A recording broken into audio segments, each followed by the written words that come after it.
Etapa náročná, první půle, strašná rozbíječka, museli jsme to prodat, protože jsem viděl, že navigátor muchlá ten roadbook, že ho nemůže chvílema ani najít, tak říkám, že to nemá cenu, aby jsme jako prostě tam rozbili auto, tak jsem se na to trochu vykašlal a druhá půle už se mi zase líbila, protože to bylo ve stylu VRC.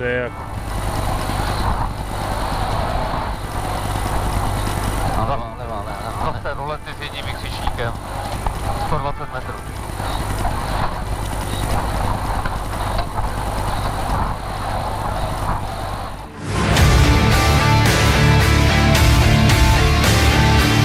Pozor, jo, bude ostrý padák dolů s vykřičníkem.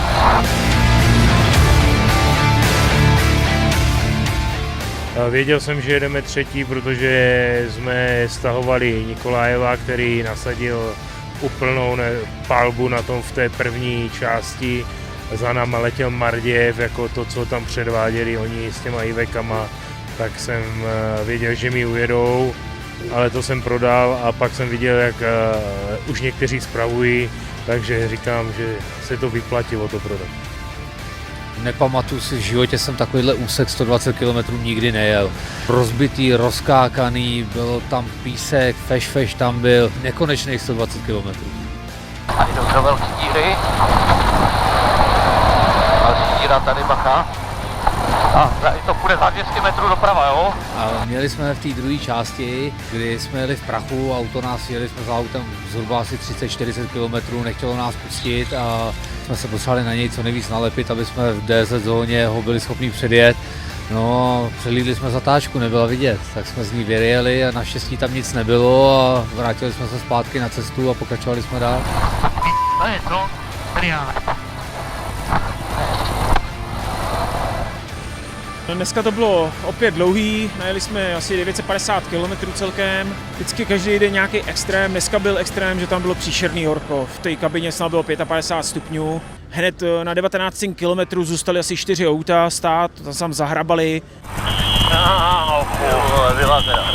Tak už to má. Villagra? Jo. Tak rozhodlo. Pak jsme měli akorát trošku problém s tlumičema, že nám zmykly tlumiče, tak jsme prohodili tlumiče. A druhá část už byla bez problému. Interkom nám dneska šel, takže všechno v pohodě. A kdyby to někde vypadalo, Martine, úplně v tak se snaž vydat do toho křoví. No tak zase mě překvapili, protože šla jedna řeč, že dneska už to bude taková jako trošku dojížděčka. A oni to teda udělali opravdu strašidelně, ten začátek raní byl teda děsivý, to bylo. Potom teda k tomu přidali téměř 400 km přejezdu, což bylo neuvěřitelně otravný, protože my jsme do té druhé části, do 240 RZIS výjížděli o 7:30. Tak 100 km jsme ještě jeli jakž tak za světla.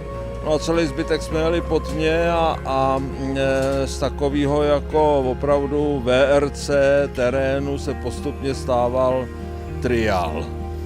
A ten vyvrcholil asi tak 10 km před cílem, když už jsme se radovali, tak jsme tam prostě rychlostí asi 3 km v hodině prokráčeli nějakýma příšernýma šutrama a jsem z toho trochu jako i umlácený, ale na druhou stranu jako tu práci jsem si odvedl. No.